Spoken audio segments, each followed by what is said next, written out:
प्रभु तेरी वाणी जीवन की रोटी, नैनों की ज्योति अंधेरा मिटाती।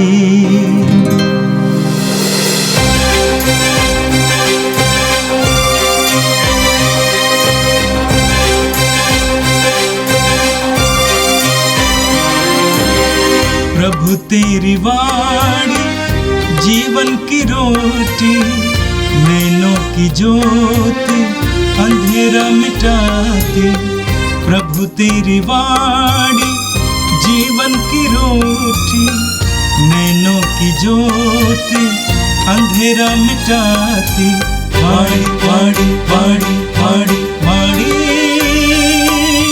पवित्र है, शाश्वत है, जीवन का मन्ना है। 9 जनवरी शनिवार। पहला पाठ संत योहन का पहला पत्र अध्याय 5 पद संख्या 14 से 21 तक। हमें ईश्वर पर यह भरोसा है कि यदि हम उनके इच्छा अनुसार उससे कुछ भी मांगते हैं तो वह हमारी सुनता है। यदि हम यह जानते हैं कि हम जो कुछ भी मांगे वह हमारी सुनता है, तो हम यह भी जानते हैं कि हमने जो कुछ मांगा है वह हमें मिल गया है। यदि कोई अपने भाई को ऐसा पाप करते देखता है जो प्राण घातक न हो, तो वह उसके लिए प्रार्थना करे और ईश्वर उसका जीवन सुरक्षित रखेगा। यह उन लोगों पर लागू है जिनका पाप प्राण घातक नहीं है, क्योंकि एक ऐसा पाप होता है जो प्राण घातक है। इसके विषय में मैं नहीं कहता कि प्रार्थना करनी चाहिए। हर अधर्म पाप है, किंतु हर पाप प्राण घातक नहीं है। हम जानते हैं कि ईश्वर की संतान पाप नहीं करती। ईश्वर का पुत्र उसकी रक्षा करता है और वह दुष्ट के वश में नहीं आता। हम जानते हैं कि ईश्वर के हैं, जबकि समस्त संसार दुष्ट के वश में है। हम जानते हैं कि ईश्वर का पुत्र आया है और उसने हमें सच्चे ईश्वर को पहचानने का विवेक दिया है, और हम सच्चे ईश्वर में निवास करते हैं क्योंकि हम उसके पुत्र ईसा मसीह में निवास करते हैं। यदि सच्चा ईश्वर और अनंत जीवन है, बच्चों, असत्य देवताओं से अपने को बचाए रखो। यह प्रभु की वाणी है। संत योहन के अनुसार पवित्र सुसमाचार अध्याय 3 वाक्य संख्या 22 से लेकर 30 तक। इसके बाद ईसा अपने शिष्यों के साथ यहूदिया प्रदेश आए और वहाँ उनके साथ रहे। वे बपतिस्मा देते थे। योहन भी सलीम के निकट एनोन में बपतिस्मा दे रहा था, क्योंकि वहाँ बहुत पानी था। लोग वहाँ आकर बपतिस्मा ग्रहण करते थे। योहन उस समय तक गिरफ्तार नहीं हुआ था। योहन के शिष्यों और यहूदियों में शुद्धिकरण के विषय में विवाद छिड़ गया। उन्होंने योहन के पास आकर कहा, गुरुवर, देखिए, जो यरदन के उस पार आपके साथ थे और जिनके विषय में आपने साक्ष्य दिया, वह बपतिस्मा देते हैं और सब लोग उसके पास जाते हैं। योहन ने उत्तर दिया, मनुष्य को वही प्राप्त हो सकता है जो उसे स्वर्ग की ओर से दिया जाए। तुम लोग स्वयं साक्षी हो कि मैंने यह कहा, मैं मसीह नहीं हूँ, मैं तो उनका अग्रदूत हूँ। वधू वर की ही होती है, परंतु वर का मित्र जो साथ रहकर वर को सुनता है, उसकी वाणी पर आनंदित हो उठता है। मेरा आनंद ऐसा ही है और अब वह परिपूर्ण है। यह उचित है कि वे बढ़ते जाएं और मैं घटता जाऊं। यह प्रभु का पवित्र सुसमाचार है। ख्रिस्त प्रभु की जय। ख्रिस्त में मेरे प्रिय भाई और बहनों, विश्वासी होने के नाते हम लोग ईश्वर से प्रत्येक दिन प्रार्थना करते हैं, और प्रार्थना एक ऐसा माध्यम बनता है जिनके द्वारा हम अपने आप को ईश्वर से जोड़ते हैं। और प्रार्थना हमारे लिए एक मजबूत साधन है जिनके द्वारा हम अपनी आवश्यकताओं को, अपने निवेदनों को प्रभु के समक्ष रखते हैं। प्रार्थना के द्वारा ही हम लोग अपने आप को ईश्वर से जोड़ते हैं। और प्रार्थना ही एक ऐसा माध्यम है जो समूचे कलीसिया को एक साथ जोड़ कर रखता है। और प्रार्थना हमारे लिए एक हथियार के रूप में काम करता है। जब भी हम परेशान होते हैं, जब भी हमारे व्यक्तिगत जीवन में, सामाजिक जीवन में और पारिवारिक जीवन में समस्याएं आती हैं, तो हम प्रभु के पास चले आते हैं और अपनी प्रार्थनाओं के द्वारा प्रभु को अपनी व्यथा बताते हैं। और हमारा विश्वास होता है कि हम जो प्रार्थना में मांगते हैं और जो निवेदन प्रभु के सामने रखते हैं, प्रभु उन पर ध्यान देते हैं और हमारी आवश्यकताओं को पूरा करते हैं।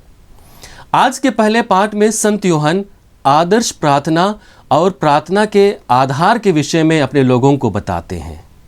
आज के पहले पाठ से वचन संख्या 14 में हम लोग पढ़ते हैं, हमें ईश्वर पर भरोसा है कि यदि हम उसकी इच्छा अनुसार उससे कुछ भी मांगते हैं तो वह हमारी सुनता है। वचन कहता है तो वह हमारी सुनता है। हमारे प्रार्थना का आधार इस पर निर्भर करता है कि ईश्वर हमारी सुनता है। हम लोगों को अपनी प्रार्थनाओं को ईश्वर के सम्मुख रखने का अधिकार मिला है। हम लोगों को निवेदन बोलने का स्वतंत्रता मिला है और यही हमारे प्रार्थना का आधार है। हम लोग प्रार्थना करते हैं क्योंकि ईश्वर हमारी सुनता है। ईश्वर मेरे व्यक्तिगत प्रार्थनाओं पर ध्यान देता है। ईश्वर मेरे सामुदायिक प्रार्थनाओं पर ध्यान देता है। और इस आधार को मजबूत करने के लिए यहाँ पर संत यूहन्ना भरोसा शब्द का प्रयोग करते हैं। हमें ईश्वर पर यह भरोसा है और हम उसी भरोसे के साथ में, उसी विश्वास के साथ में हम लोग प्रभु से अपनी प्रार्थनाएं कहते हैं, अपने निवेदनों को रखते हैं। और जब हम ईश्वर की इच्छा के अनुरूप अपनी ज़रूरतों को, अपने निवेदनों को प्रभु के सामने रखते हैं तो वह हमारी सुनता है। यह भरोसा हमें आश्वस्त करता है कि ईश्वर हमारी सुधि लेता है, हमारी प्रार्थनाओं को सुनता है और हमारी ज़रूरतों को पूरा करता है। हम संत मत्ती के सुसमाचार अध्याय 7 और वाक्य संख्या 7 और उसके आगे में हम पढ़ते हैं, जहाँ पर प्रभु यह भरोसा दिलाते हैं कि जो मांगता है उसे प्रभु देता है, जो ढूंढता है उसे मिल जाता है और जो खटखटाता है उसके लिए प्रभु द्वार खोल देता है। ईश्वर हम प्रत्येक जन की आवश्यकताओं को जानता है और प्रभु वचन में कहते हैं, हम संत मत्ती के सुसमाचार अध्याय 7 वाक्य 11 में पढ़ते हैं, बुरे होने पर भी यदि तुम लोग अपने बच्चों को सहज ही अच्छी चीज़ें देते हो तो तुम्हारा स्वर्गीय पिता मांगने वालों को अच्छी चीज़ें क्यों नहीं देगा। यहाँ पर यीशु पुनः इस बात की पुष्टि करते हैं कि हमारे मांगने का आधार, हमारी प्रार्थना का आधार ईश्वर के सुनने पर आधारित है। ईश्वर हमारी सुधि लेता है। ईश्वर हमारी आवश्यकताओं को जानता है और हमारी आवश्यकताओं को वह पूरा करता है। दूसरी बात संत यूहन्ना हमारे बीच में रखते हैं कि हमारी आदर्श प्रार्थना ईश्वर की इच्छा के अनुरूप होनी चाहिए। संत यूहन्ना अपने सुसमाचार और अपने पत्रों के माध्यम से 3 आदर्श प्रार्थनाओं की शर्तों को हमारे बीच में रखते हैं। सबसे पहली शर्त है आज्ञा पालन। हम संत यूहन्ना के पहले पत्र अध्याय 3 वाक्य संख्या 22 में पढ़ते हैं, हम उससे जो कुछ मांगेंगे वह हमें वही प्रदान करेगा, क्योंकि हम उसकी आज्ञाओं का पालन करते हैं और वही करते हैं जो उसे अच्छा लगता है। संत यूहन्ना यहाँ पर बताना चाहते हैं कि आदर्श प्रार्थना के लिए आज्ञा पालन जरूरी है। और जब हम आज्ञा पालन करते हैं, ईश्वर की आज्ञाओं को अपने जीवन में लाते हैं और उनके अनुरूप जब जीवन जीने लगते हैं तो हमारी प्रार्थनाएं सुनी जाती हैं। वचन कहता है क्योंकि हम उसकी आज्ञाओं का पालन करते हैं और वही करते हैं जो उससे अच्छा लगता है, और इसी कारण से हम ईश्वर से जो कुछ मांगते हैं वह हमें प्रदान करता है। आदर्श प्रार्थना की दूसरी शर्त है कि हमें ईश्वर में बने रहना चाहिए।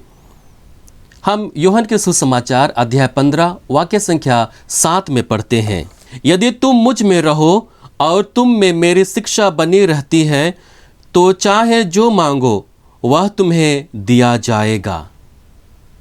अर्थात जब हम प्रभु में होते हैं, ईश्वर में होते हैं और उसी के अनुरूप अपने जीवन को बिताते हैं और उसकी शिक्षा के अनुरूप अपने जीवन में आचरण करते हैं, तो हम जो कुछ ईश्वर से मांगते हैं वह हमें प्रदान करते हैं, वह हमें देते हैं। इसका मतलब यह है कि हम प्रभु के जितने नज़दीक होंगे हमारी प्रार्थनाएं उतनी ही अच्छी होंगी, और जितनी हमारी प्रार्थनाएं अच्छी होंगी उतनी ही हम लोगों को ईश्वर से कृपा और वरदान हमारे जीवन में प्राप्त होगा। आदर्श प्रार्थना की तीसरी शर्त है हमें प्रभु का नाम लेकर प्रार्थना करनी चाहिए। हम यूहन्ना के सुसमाचार अध्याय 14 वाक्य संख्या 13 और 14 में पढ़ते हैं, तुम मेरा नाम लेकर जो कुछ मांगोगे मैं तुम्हें वही प्रदान करूंगा, जिससे पुत्र के द्वारा पिता की महिमा प्रकट हो।